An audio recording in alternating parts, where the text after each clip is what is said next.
Are you ready for a masterclass in entrepreneurship? The woman you are about to meet has spent 20 plus years growing successful businesses in high potential markets. We're talking about developing and leading companies from inception to acquisition. She's also the co-founder of the Win Lab at Babson College, known for launching young entrepreneurs who come to the school from around the world. But it is her latest company that really got my attention.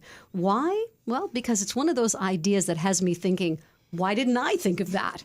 She's the CEO of a company called Pepper Lane, a place for mothers to start and grow their businesses and cultivate their entrepreneurial spirit. What a great idea. Her name is Sharon Kan, and this is her story. Sharon, welcome to the show. Oh, thank you. I'm so glad to be here. Such a pleasure to get to know you. So we've been having some fun with our guests lately by asking them a handful of kind of quick and easy questions. And your answers will give us a little glimpse into your personality. Are you ready? All right, let's do it. Dunkin' Donuts or Starbucks? Starbucks. Morning person or night owl? None of the above. Really? Yeah. Always on time or late sometimes? Always on time. Daily to-do list or you just roll with the punches? Just roll with the punches. Regular workout schedule or no time for that? No time for that. Well, that's good. See, we already know a little bit about you. Thank you so much for revealing I have so much more to share. I thought you were going to go deep here. Oh, no. I was worrying, you know? Now it's time to go deep. All right, cool. So you attended college in Israel. Yep. In France. Yep. In the UK. So let's start with your BA from the College of Management in Israel. Tell me about that experience.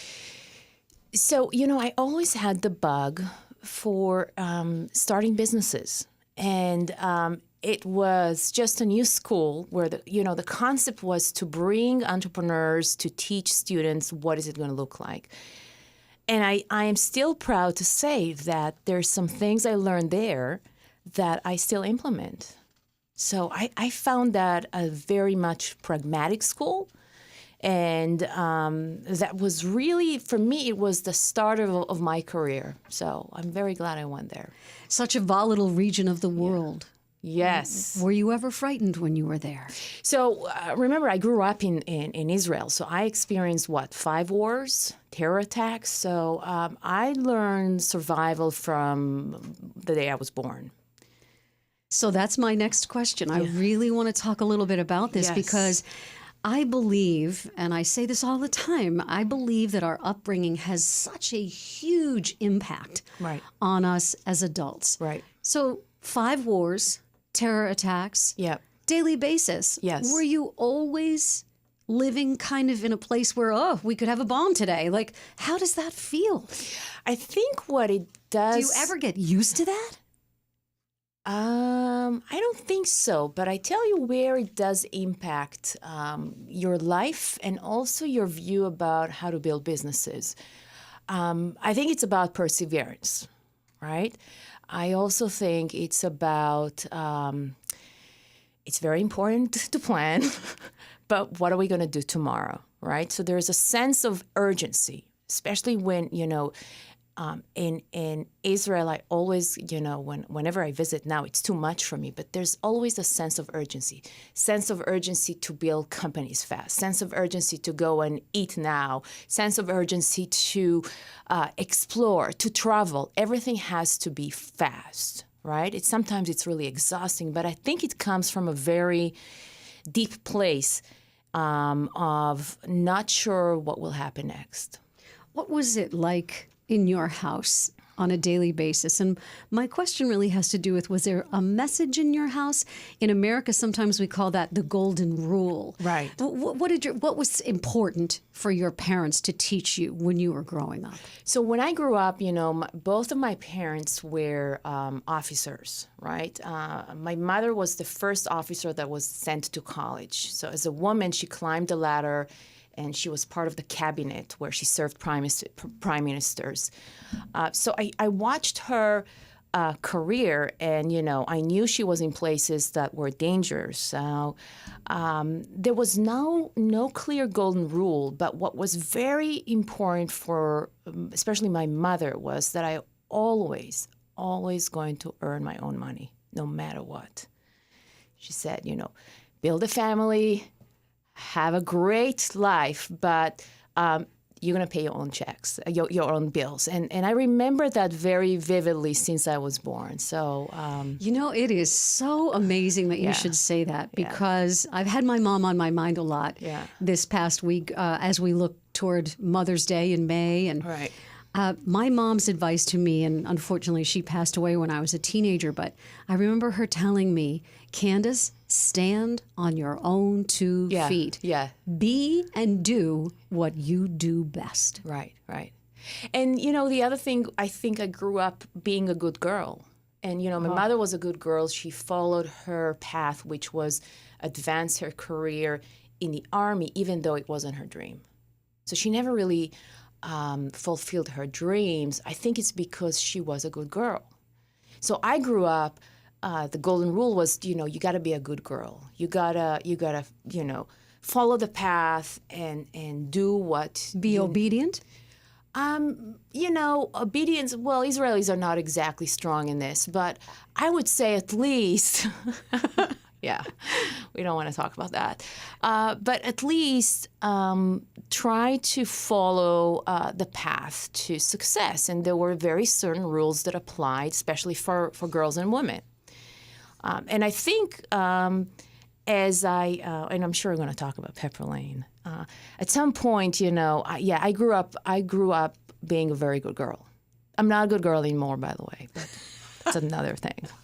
That should have been on my first 5 questions. I know. I could have been like, that's what I'm saying. Good girl, bad girl. I was so ready to bring it on, and I said, I wasn't sure what you're going to do with this, but okay, you didn't ask.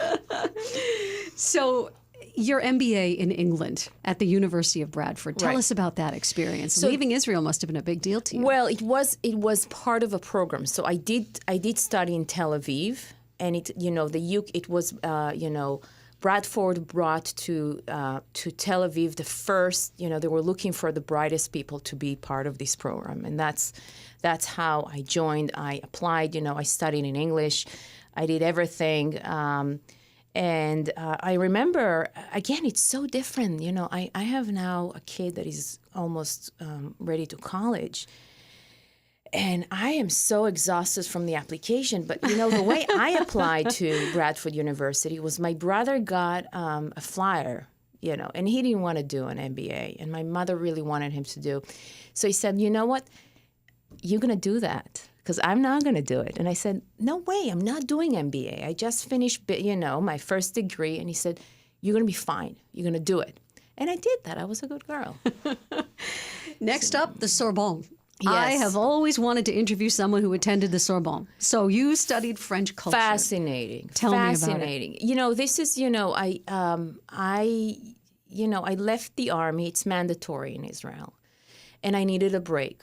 I just lost my father, and I decided to go to Paris. I didn't speak French. And at that time, if you want to go and be part of the university, you have to speak French.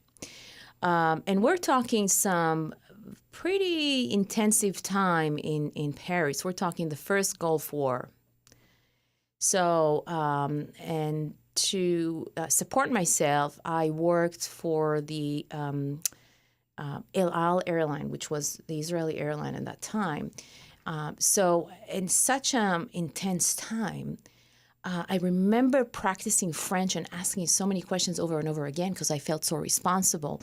So by the time I got to school, I knew French because no one got on the plane before I asked them many, many questions because it was really, but it was, to me, it was freedom. It was amazing. It was just back to the 16th century. It was all about French culture, French food, Frenchmen, whatever you want. French, it's just, when you are in the Sorbonne, it's the center of the world, and there's no other universities that really exist. And there's no other culture that really exists. And I just embrace that. You embrace everything you do, don't you? Head first. I like to experience it, yes. So it was wonderful. When did you start figuring out what your career path would be, Sharon? When did you start thinking to yourself, I could develop ideas, I could shepherd companies? How did that happen? So I didn't. I just, the truth is that I still think it's true. I don't think people would hire me. I really don't. I had to invent jobs. I had to invent my own jobs. And I don't know. I'm trying to think, when was the last time? I think I had one job and I was fired. Yeah, that's it. So what do?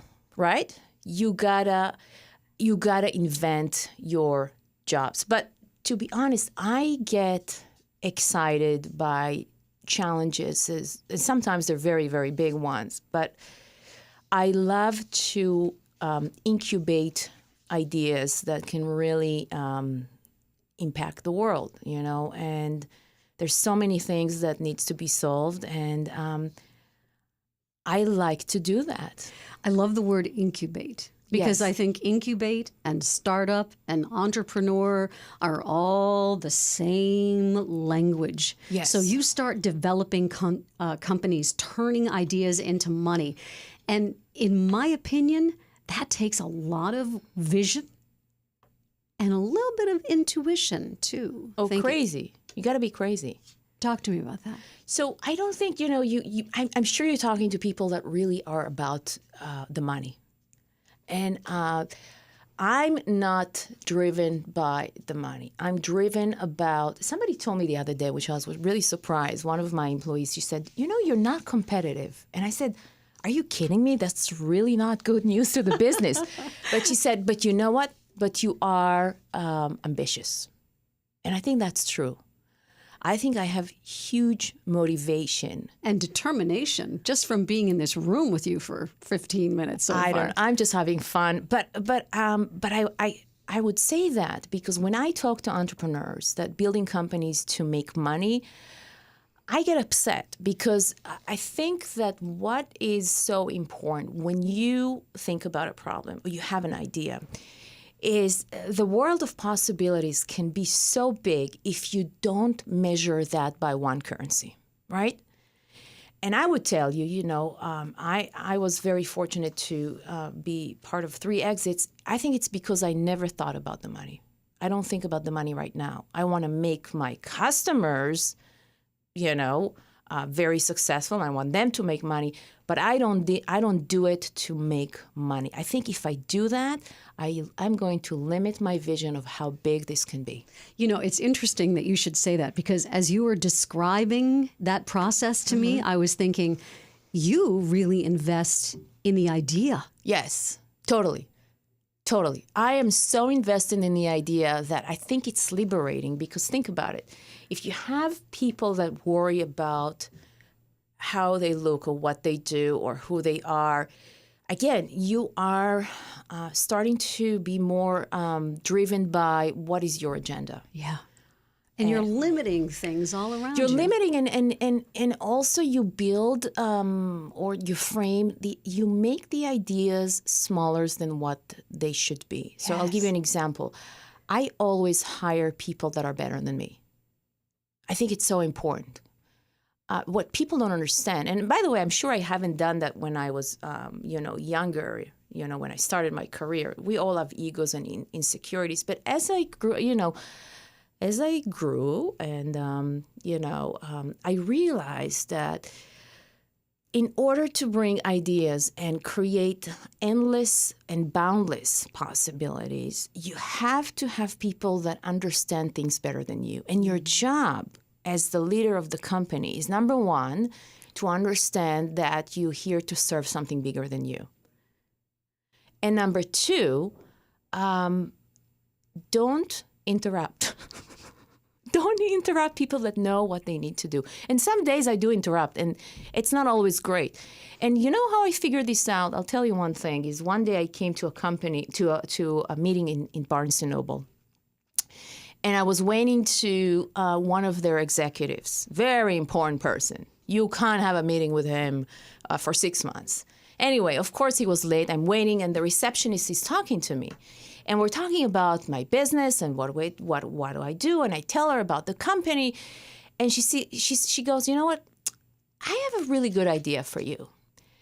Fast forward, I implemented her idea 6 months later, and I made hundreds of thousands of dollars because of that. So I learned my lesson that the best ideas are not going to come from me. They just won't. I'm looking at a list which is pretty stunning. Mm-hmm.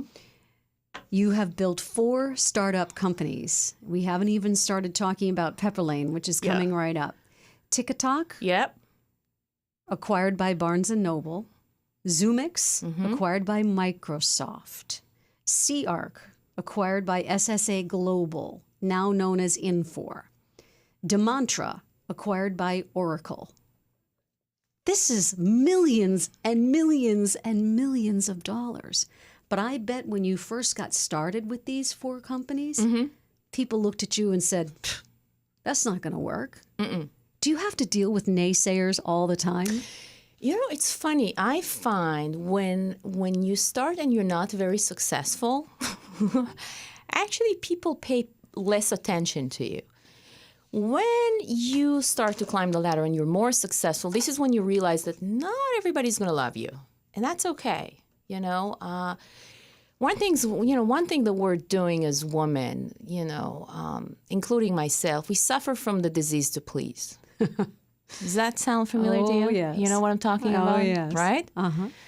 And I mentioned to you is that I grew up in an environment where good girls, tend to please. That was part of the thing. So I'm learning that it's okay not to do that. By the way, is that a question that you asked me? You didn't ask me this question. You see that? That interesting? That's interesting. Didn't you say that you had something at the beginning? You asked if I followed the path or not. Here's an example. There we go. I don't know what you asked. I'm sorry. It's okay. It's a great answer. Have you ever fallen in love with a company? Yes. And then not wanted to leave it? Oh my God, every day. I'll tell you a very sad story.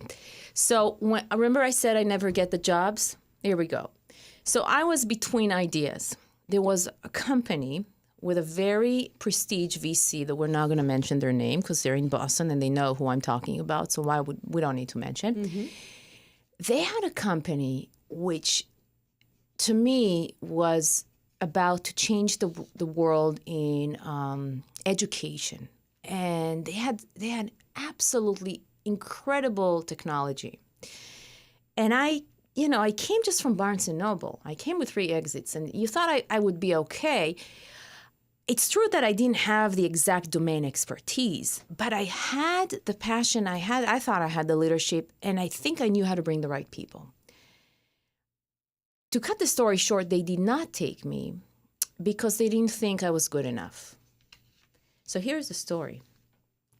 And of course, because I got so in love and I got so excited, I remember I told my daughter, she was 10 then, about, the whole process because I wanted her to look at the product. It was a product for kids. And I remember coming home, and I don't know about your mom, but my mother never shared bad news, right? It's always everything is great. Everything is good.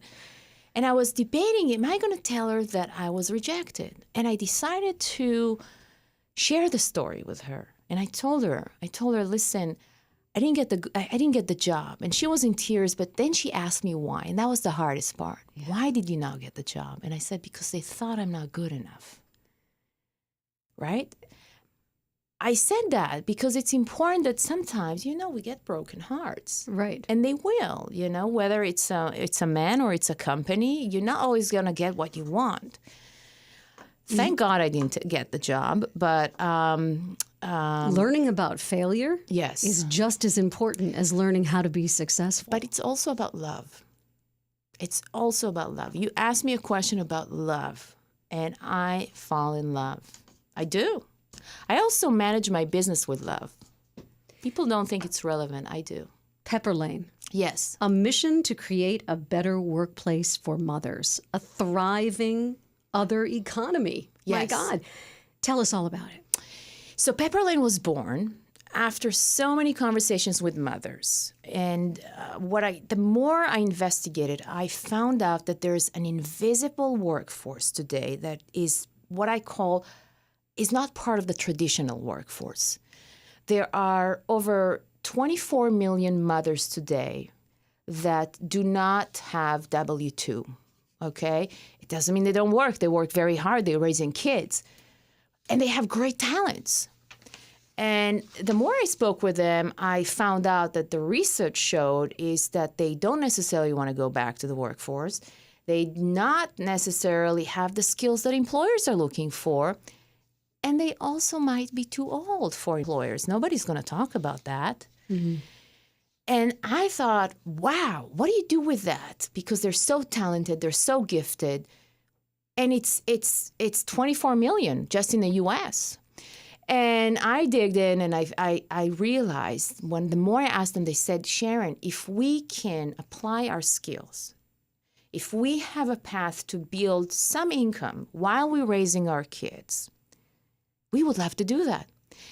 So I, went in, found a team and started to think, okay, what is it going to look like? And I started to ask them questions. The best time of my life is when I ask questions, not when I try to provide answers, right?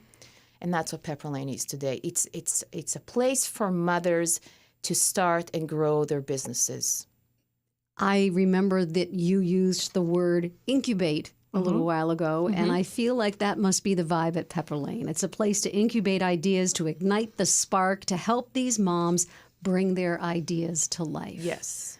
So what's it like up and down the halls at Pepper Lane these days? It's so much fun. So first, just by calling out that we're mothers, I think makes it so interesting and so authentic because, again, being good girls, when I started my career, there were only two options, either to take a full-time job, and when I come to work, I had to hold myself, right? I couldn't say that I had a terrible day and my daughter is so grumpy, right? It's not relevant. And I wanted to put motherhood together with business. And I really believe that motherhood is good for business. And so for us, it's so fun, we embrace motherhood. And we are okay that life is messy. We're not trying to help mothers to create businesses and build the next Amazon or Uber or whatever. We are actually trying to teach them how to fit the business into their life. Do you see the difference? We always are told by society, and the rules were not written by mothers or for mothers, is how to build a business. Well, guess what? We're not going to do it your way. We're going to do it our way. And that's so refreshing because what I see, once you give the moms the pathway, oh my God, I can work only 10 to 15 hours. I can close and shut down my business between 2 to 4 when I want to be with the kids. I don't have to have any excuses. Oh my God, I can think about 5 different ideas that I have. That makes it so refreshing. It brings authenticity. It brings creativity. I just feel that this is a movement, right? This is across the board in every state of America. We see it's a wake-up call for women, and we're so excited to be part of this movement. How can our listeners find out more about Pepper Lane? They can go to www.pepperlane, it's PEPPERLANE.co. We have special qualities that, as moms, don't you agree? Oh, my God, yes. What kind of startups are you seeing from some of these women? It must be so exciting.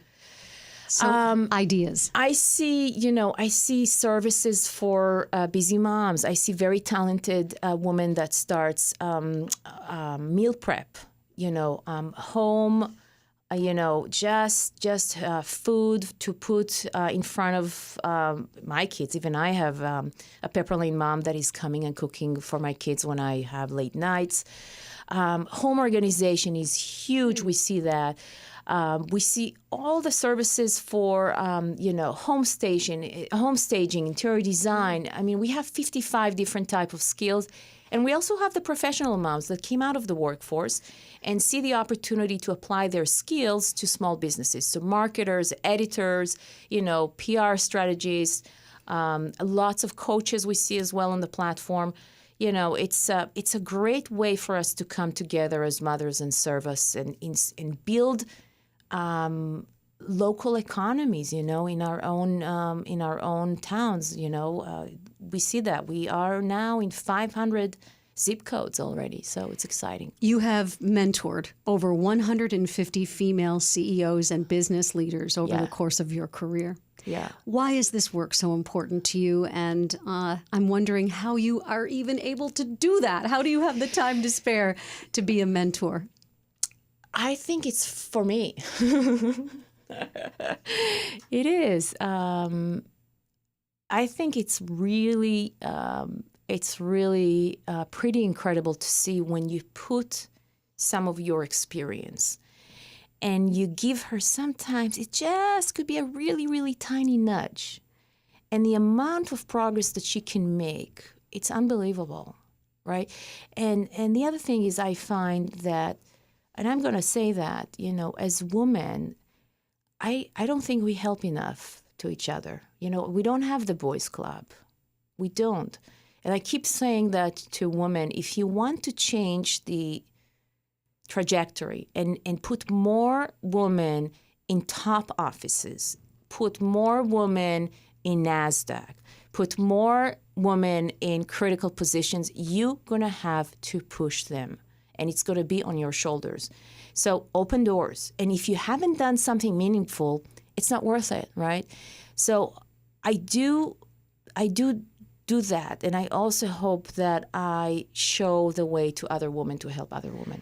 That leads me to my next question. Tell me, what is your leadership philosophy?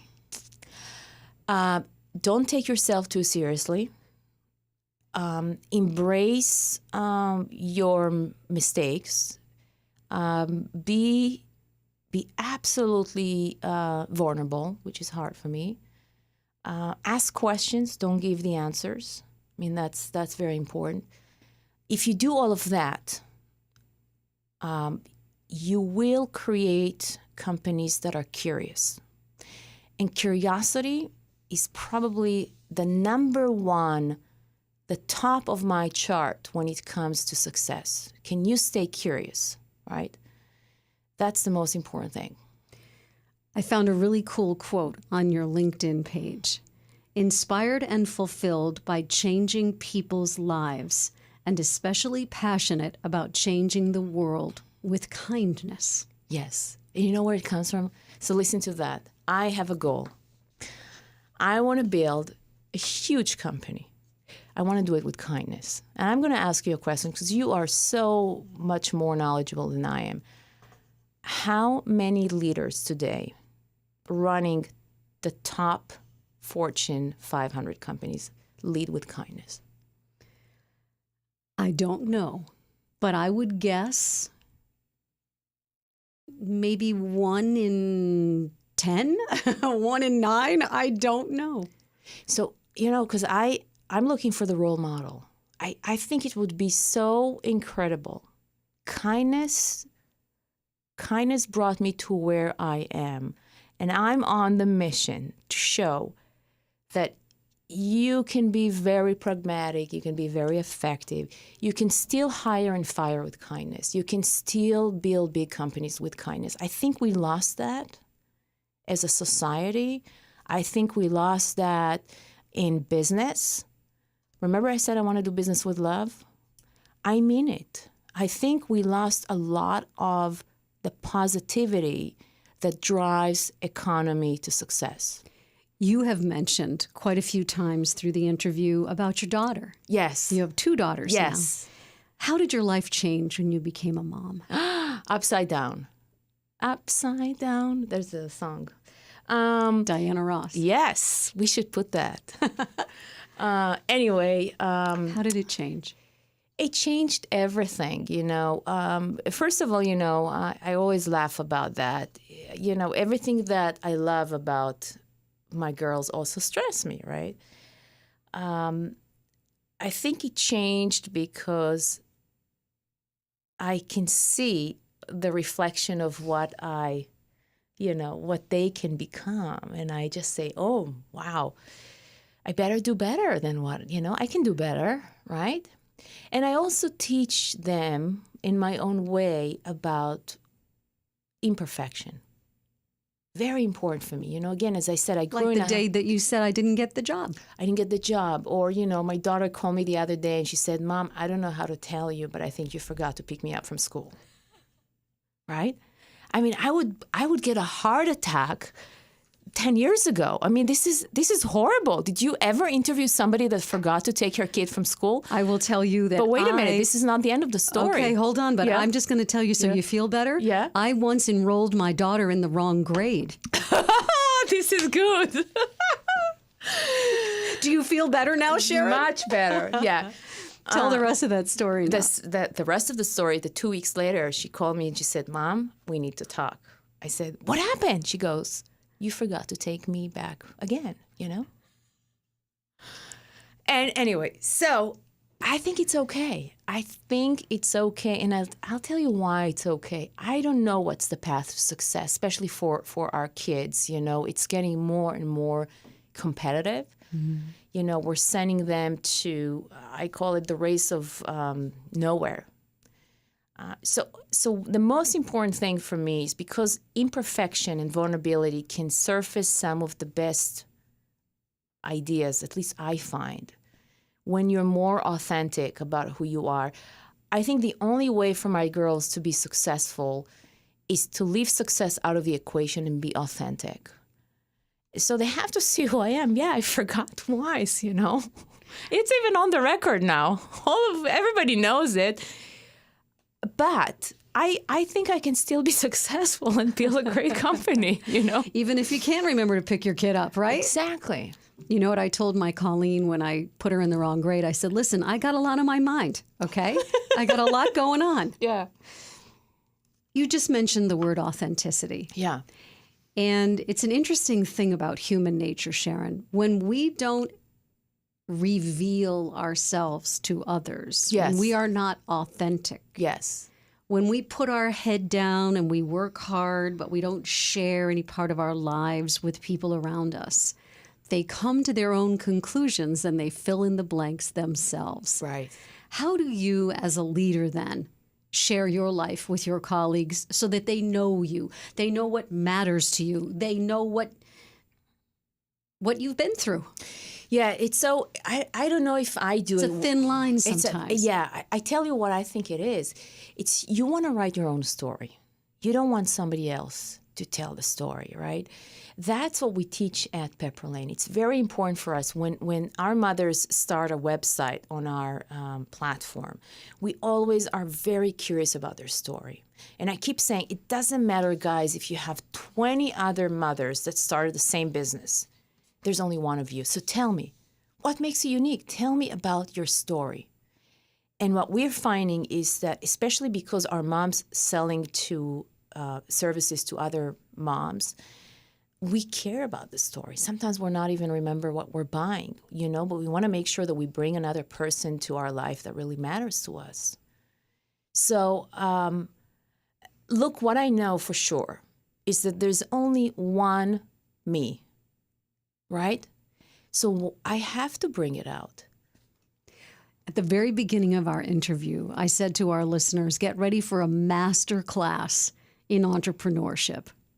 In your opinion, yes, what is the key ingredient to being an entrepreneur, to be successful with an idea? So I think to me, it has to start with the world of possibilities. Have you read The Art of Possibilities by Benjamin Zanders? You know what I'm talking about. I think today, the way business schools teach entrepreneurship is much more in the world of measurements. Let's start with the idea. Let's build a business plan. Let's evaluate, right? I find that this is the best way to kill ideas. Now, there is time for the business plan, but what I tell women and mothers now, I say, I want you to live in the world of possibilities for at least a couple of weeks. Fly high, because this is the time where your brain is going to go to places that everything in culture that told you, hey, no, this is too expensive. Hey, I'm not going to ever make money. don't listen to your brain. I don't want your brain. I want your heart right now. I want you to fly high. And to me, I think on my LinkedIn there's also a quote about boundless ideas. Keep it boundless. Let ideas evolve. And here's what I want you to do first. Before you go to the business plan, I want you to start and tell your idea to 5 of your friends. Just tell, and the moment that your 5 friends want to tell it to another 5 friends of theirs, you have something. Now, let's talk about the plan. But until then, I don't want to hear about money. I don't want to hear about, is it big enough? Don't go there. So I want them to fly a little bit. And I don't think we do it anymore when we build ideas. My final question is the same one that I ask every person who sits where you are. I think we all have chapters in our lives. Yeah. This is a pretty exciting chapter that you're in right now. So I feel that I am so excited and looking forward to it. I feel that, I don't know, I feel like a kid some days. It's exciting. It's also exhausting. But I really believe that we can make a better world for mothers. Success means different things to different people. I'm going to ask you this question a little differently. Okay. What would your mom say about what you're doing today? You sure you want to end up with that question? Yeah, what would she say? I think she's surprised. I think she's surprised. I think that she's surprised, and she's very, I think she's very proud, for sure. It wasn't her way. In her time, it was impossible. And, she was hoping that I would be a doctor or a lawyer, as you can imagine. But over the years, I think she realized that there's another way to be successful. So, and I think you're flying as high as you can. You keep on flying, right? Yeah. Well, yeah, and sometimes I crash, by the way. But as long as I can recover, it's a journey. And yeah, sometimes you crash, but sometimes then you go back and you say, "Oh my God, I can fly again." I want to say thank you so much for being my guest. That was so fun. Thank you. All right. Thank you. All right.